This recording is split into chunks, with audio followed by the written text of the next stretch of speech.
Hello বন্ধুরা, আজ আমার বাসায় ভাপা পিঠা বানানো হবে কনকনে শীতে। এজন্য আমার ছেলে চাল গুঁড়া করে নিয়ে আসছে। এটার মধ্যে আমি লবণ আর পানি দিয়ে এটা মতে ভালো করে একটু চেলে নিছি, ভাপা পিঠা যেভাবে চেলে নেয়।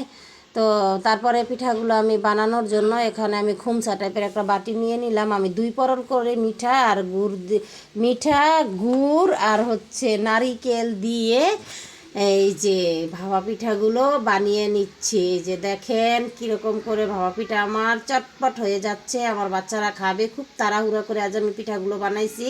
তো আমার পিঠাগুলো কেমন হয়েছে অবশ্যই আমাকে কমেন্ট বক্সে জানাবেন। এই যে দেখেন 2 পরল দিতেছি, 1 পরল দিলাম, আরও 1 পরল দিব মিঠা আর গুড় আর নারিকেল।